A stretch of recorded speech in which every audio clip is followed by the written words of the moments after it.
Normandy, June 1944.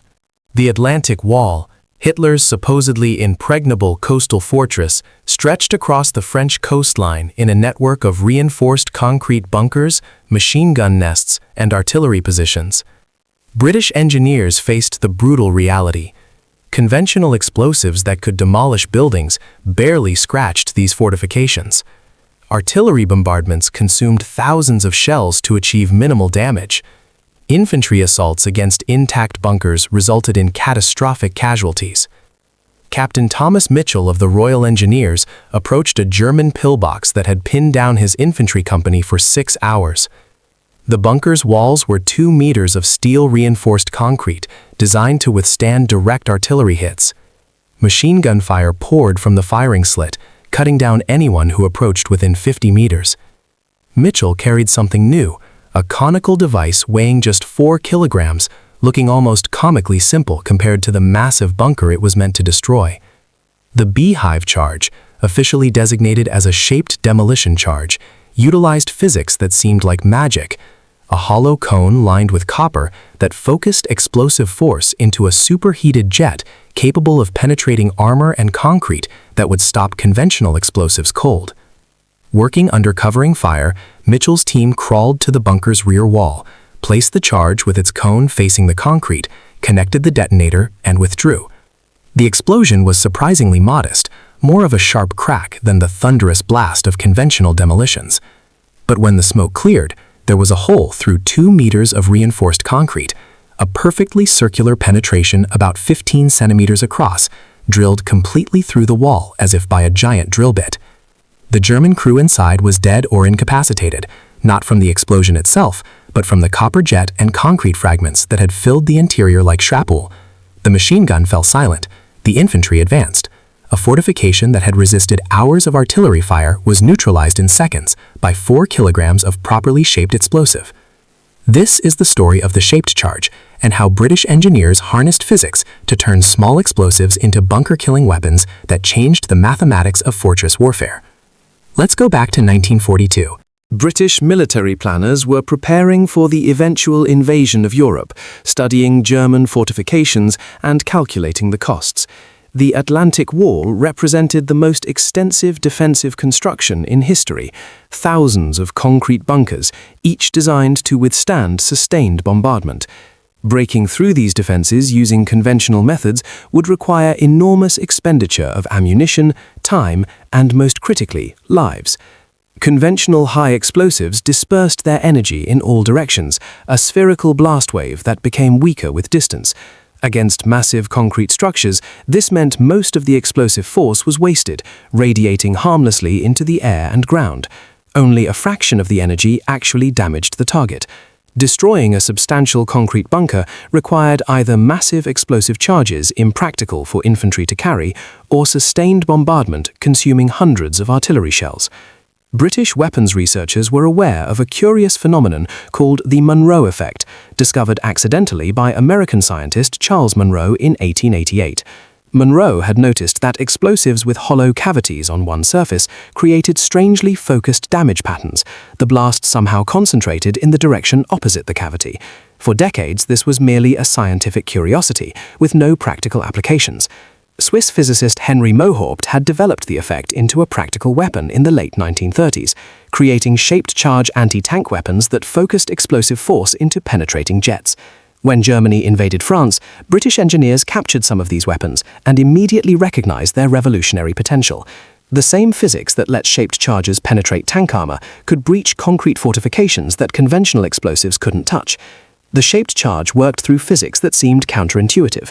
Creating a hollow cone inside the explosive actually made it more effective at penetration than solid explosives. Understanding why requires examining what happens during the microseconds of detonation. The basic configuration placed explosive material, typically RDX, Composition B, or similar high-performance explosives, in a cylindrical or conical container with a hollow cone carved into the face that would point toward the target. The cone was lined with metal, usually copper, though steel, aluminium, or other metals could work. The cone's angle was typically 40 to 60 degrees, carefully calculated for optimal performance. When the detonator fired, an explosive shockwave propagated through the explosive material at approximately 8,000 meters per second. As the detonation wave reached the cone, it collapsed the metal liner from outside toward the center axis. The metal, compressed by enormous pressure, behaved more like fluid than solid, flowing and accelerating along the cone's surface toward the apex. At the apex, the collapsing liner material converged and was ejected forward at velocities approaching 8,000 to 10,000 meters per second, faster than rifle bullets, comparable to orbital velocities. This superheated metal jet, though microscopically thin, carried enormous kinetic energy concentrated into a tiny cross-section. When it struck concrete or armor, the pressure at the point of impact exceeded the material's strength by orders of magnitude. The jet didn't melt through targets like a cutting torch. It was a kinetic penetrator, punching through material through sheer force and pressure. The metal jet and the target material both behaved as fluids at the extreme pressures involved, flowing past each other as the jet carved a channel through solid concrete or steel. The penetration wasn't a hole drilled by melting, it was a cavity formed by hydrodynamic displacement. The standoff distance, the gap between the shaped charge and target, was critical. The jet needed distance to fully form and reach maximum velocity. Too close, and the jet hadn't fully developed. Too far, and the jet began to dissipate and lose coherence. Optimal standoff was typically 1 to 3 times the cone diameter, requiring careful positioning for maximum effect. British engineers developed multiple shape charge variants for different applications. The beehive charge was designed for infantry use against bunkers, portable, powerful enough to breach concrete walls, with a saucer-shaped design that could be placed against vertical surfaces. The Hawkins mine was a shape charge anti-tank weapon that could also demolish concrete obstacles.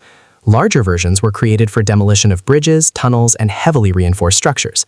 Shape charges saw extensive use throughout the European campaign, proving their value in situations where conventional explosives failed or were impractical. The operations ranged from small unit infantry actions to major engineering obstacles. The Normandy invasion utilized shaped charges extensively. Combat engineers attached to assault infantry carried beehive charges to neutralize bunkers that survived preliminary bombardment. The ability to breach fortifications with man-portable charges meant infantry could advance without waiting for heavy artillery or specialized armor support. Dozens of German positions were destroyed by small teams placing shaped charges and withdrawing before detonation. The Falaise Gap battles in August 1944 saw shaped charges used to destroy concrete pillboxes that covered German retreat routes. British engineers systematically demolished defensive positions, preventing their reuse and clearing paths for advancing armor. The speed with which shaped charges worked, seconds to place, instant destruction upon detonation, made them ideal for mobile warfare conditions. Urban combat in cities like Caen and Falaise required clearing fortified buildings where Germans had created strongpoints in reinforced structures. Shaped charges breached walls that conventional demolitions couldn't penetrate without using charges so large they'd collapse entire buildings. The precise penetration of shaped charges allowed surgically removing specific walls or obstacles without excessive collateral damage. The Gothic line in Italy, the German defensive line across the Apennines, featured numerous concrete bunkers built into mountainous terrain. British forces attacking these positions used shaped charges to breach bunkers inaccessible to tanks or artillery due to terrain. Mountain warfare specialists carried the charges up slopes, placed them at night, and destroyed positions that conventional methods couldn't reach. Anti-tank applications paralleled bunker-busting operations. British infantry carried shaped charge weapons like the PIAT, Projector Infantry Anti-Tank, that could disable German tanks. The same physics that penetrated concrete walls worked equally well against armored vehicles, making shaped charges versatile weapons against both fortifications and armor.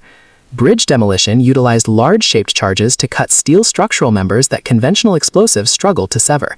The focused cutting action of shaped charges meant engineers could destroy bridges with less explosive, faster placement, and more predictable results than traditional demolition methods. Railway interdiction operations employed shaped charges against rails, switching equipment, and tunnel entrances. A small charge could cut through rail steel that would require large conventional explosives to destroy, making sabotage operations more efficient and allowing operatives to carry more charges for multiple targets. Shaped charges were devastating when properly employed, but they had significant limitations that shaped their tactical use. Understanding these constraints provides realistic assessment of the technology's actual battlefield impact. The penetration was remarkable but narrow. A shaped charge might drill through 2 meters of concrete, but the hole was only 10 to 15 centimeters in diameter. This killed or wounded personnel inside through jet and fragment effects, but didn't physically destroy the structure. Bunkers hit by shaped charges were rendered untenable, but not demolished, an important distinction that affected subsequent use of terrain. Placement accuracy was critical. The charge had to be oriented correctly, cone facing the target, proper standoff distance maintained, or penetration was dramatically reduced. In combat conditions, with incoming fire and limited time, achieving perfect placement was challenging. Some charges were hastily positioned and achieved less than optimal results. The jet could be disrupted by obstacles. If the shaped charge detonated against cage armor, sandbags, or rubble rather than the intended concrete wall, the jet formation could be disrupted, reducing or eliminating penetration. German defenders sometimes created standoff barriers specifically to defeat shaped charges, though this countermeasure was less common than later Cold War applications. Weather affected adhesion when charges needed to stick to surfaces. Shaped charges designed with adhesive backing or magnetic mounts worked poorly on wet, muddy, or icy surfaces. Combat engineers developed techniques to clean surfaces or use mechanical mounting, but this added time and complexity to placement. The explosive initiation had to be precise. Improper detonator placement or using the wrong detonator type could cause the explosive to detonate asymmetrically, destroying the careful physics that made shaped charges work. Training emphasized proper initiation procedures, but field conditions sometimes forced compromises. Weight limitations constrained infantry portable versions. A shaped charge large enough to breach very heavy fortifications became too heavy for individuals to carry along with other combat equipment. The practical limit was around 4 to 6 kilograms for infantry use, which defined the maximum bunker thickness that could be reliably defeated. German countermeasures evolved as they recognized the shaped charge threat. Some late-war bunkers incorporated spaced armor principles, multiple thinner walls separated by gaps that forced shaped charges to defeat multiple barriers, reducing effectiveness. Others used very thick walls that exceeded the penetration capability of infantry portable charges. Shaped charge technology developed during World War II became foundational to modern anti-tank weapons, demolition techniques, and industrial applications. The physics principles remain unchanged, though materials and design sophistication have advanced dramatically.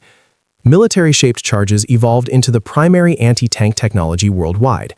Modern anti-tank missiles, rocket-propelled grenades, and tank-fired rounds almost universally use shaped charge warheads.